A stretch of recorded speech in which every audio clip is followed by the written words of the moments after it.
Salah satu badan usaha milik negara bergerak di sektor konstruksi, Adikarya, saat ini sedang gencar membangun pembangunan light rail transit untuk Asian Games maupun yang ditargetkan selesai 2019 menuai polemik, tudingan, serta dana yang dinilai fantastis. Direktur Utama Adikarya, Budi Harto, menjawabnya. Ya, Pak Budi Harto, kita tahu warga Jakarta tidak sabar menanti pembangunan proyek LRT ini selesai. Bagaimana sih Pak sejauh ini perkembangan proyek tersebut, Pak? Jadi progres LRT Jabodebek yang dikerjakan Adikarya saat ini sudah mencapai sekitar 41%. Itu mulai dari Cibubur, Cawang, kemudian sampai Duku Atas dan disambung dari Bekasi Timur sampai Cawang. Ini kita kebut terus dan insya Allah akan bisa dioperasikan pada bulan September tahun depan. Cibubur Cawang saat ini sudah mencapai 65%, kemudian Bekasi Timur Cawang sudah 40%, kemudian dari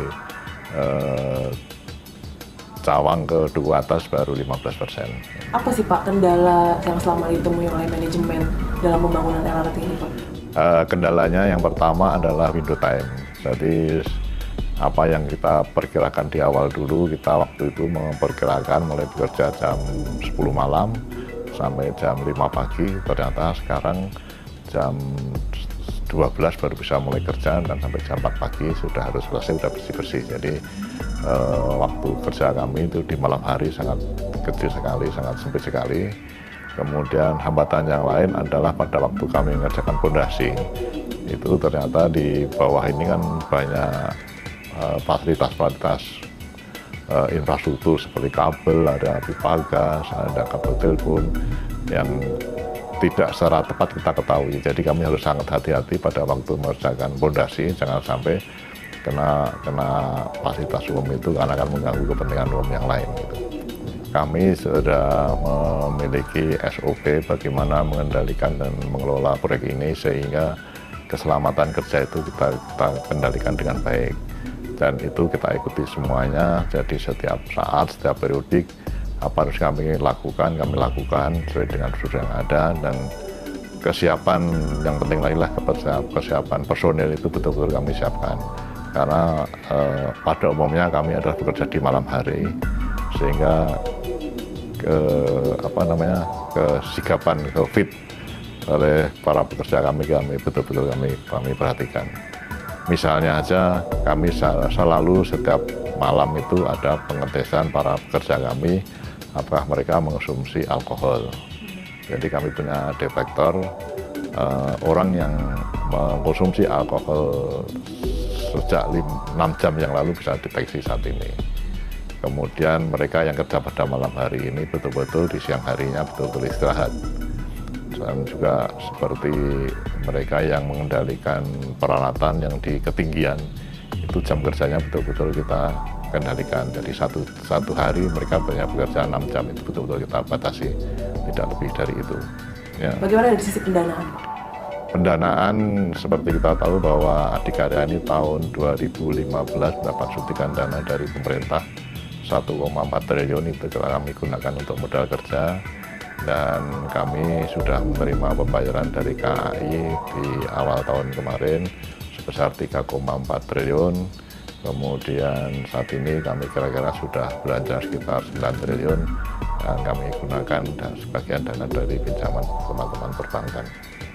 Bicara soal dana, Pak, ada sejumlah pihak yang menuding soal penggelembungan dana proyek LRT itu sampai 500%. Bagaimana Adikarya menjawab ini semua, Pak? Saya yakin itu salah ya. Jadi kalau gelembungnya gimana 500% itu banyak sekali. Jadi jangan salah kalau kemarin diperdebatkan kenapa harus dibangun elevated gitu ya. Jadi fasilitas transportasi di kota besar, kota itu karakternya ada dua. Selalu dibangun di atas elevated atau underground. Dibangun at grade itu nggak mungkin, karena dibangun dengan at grade itu akan ada hambatan persimpangan jalan. Jadi yang dihindari adalah persimpangan sebidang, maka dibangun at grade atau underground. Dengan underground atau at grade ini maka kereta angkutan massal sistem kereta ini tidak tergantung lagi pada jalan raya, sehingga headway jarak perjalanan antar kereta itu bisa ditekan sekecil mungkin. Bahkan untuk LRT Jabodebek ini kita rencanakan sampai 3 menit, sehingga kapasitas angkutnya akan lebih tinggi dan juga tidak akan mengganggu lalu lintas di jalan raya.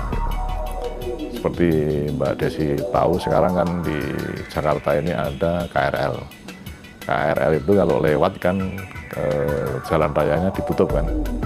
Nah, kalau seumpama KRL itu melayang atau di bawah underground, maka nggak ada buka tutup jalan itu. Jalan tetap jalan terus, kereta berjalan terus juga gitu. Sehingga kapasitas kereta akan meningkat dan juga lalu lintas akan lancar. Udah nggak zamannya lagi lah kita menggelembung-gelembungin biaya pembangunan itu. Kita kan sudah perlu pembangunan infrastruktur, jadi kita harus semua bersama-sama bagaimana mewujudkan infrastruktur yang murah dan berkualitas begitu. Ya. Tapi untuk proyek kita sendiri Pak, berapa per kilometernya, ada hitungannya nggak Pak? Per kilometer untuk elevated di Jabodebek ini sekitar 500 miliar. Ya. Yakin Pak ini nanti bisa target selesai September 2019? Insya Allah. Jadi sekarang kan pondasi ini hampir semuanya sudah selesai. Kemudian masalah tanah masih kurang sedikit. Di Bekasi Timur, di Depo sekarang baru ditangani, mudah-mudahan bisa selesai. Kemudian untuk rute dari Setiabudi sampai Duku Atas baru sinkronisasi dengan sistem angkutan massal yang lain. Saya kira akan segera diputuskan oleh pemerintah dan kami akan segera bangun di sana. Yang di tempat-tempat lain sudah kita mulai juga. Itu tidak ada masalah lagi.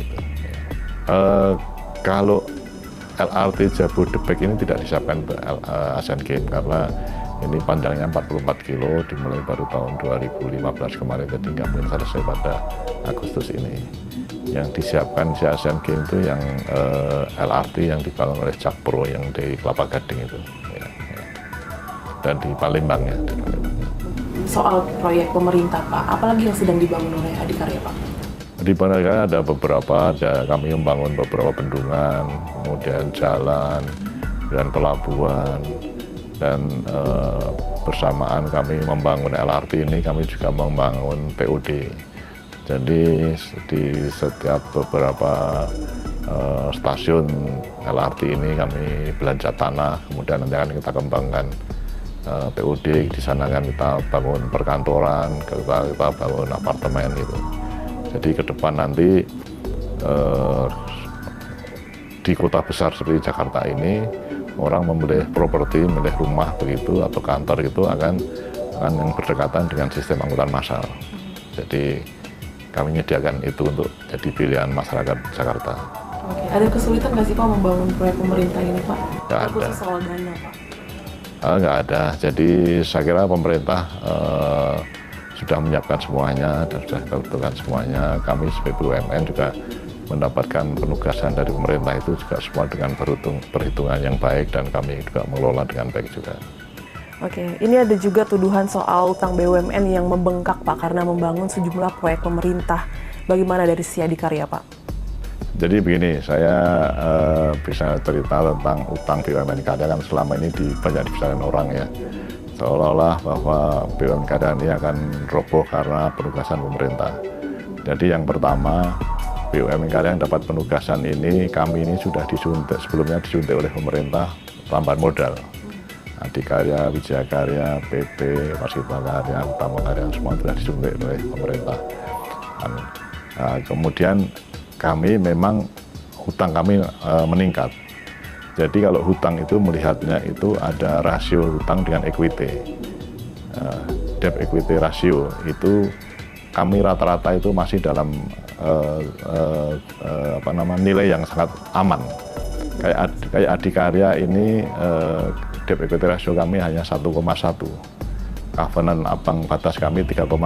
Jadi masih ada ruang yang cukup gitu. Jadi kalau melihat utang itu jangan dilihat ada utang itu aja. Di sisi lain kami itu punya piutang dari yang akan dibayar oleh pemberi kerja dalam waktu yang dekat. Jadi utang usaha dan piutang itu akan klop. Nah, kemudian yang kami kendalikan itu adalah utang yang berbasis pada bunga. Yang berbasis pada bunga itu barometernya adalah debt equity ratio tadi. Debt equity ratio BUMN karya yang mendapat kebijakan pemerintah ini umumnya masih aman semuanya. Jadi kalau utang kami yang berbasis bunga itu kira-kira sekarang sekitar 7,2 triliun. Equity kami sebesar 5,9 triliun, jadi masih cukup aman. Sebenarnya kami masih bisa berutang itu kan 3,5 kali dari equity, jadi bisa sampai 20 triliun. Utang 7,2 triliun itu boleh dijabarkan dari mana aja? Dari obligasi, dari perbankan. Paling besar pastinya?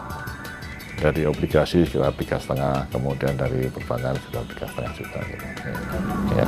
Artinya akan ada rencana untuk menerbitkan obligasi selanjutnya?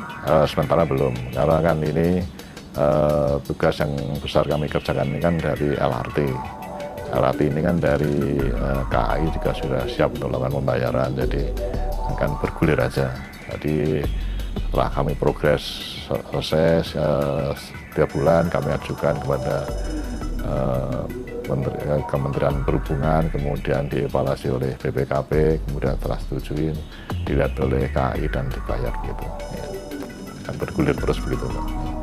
Debt equity ratio BUMN karya yang mendapat kebijakan pemerintah ini umumnya masih aman semuanya.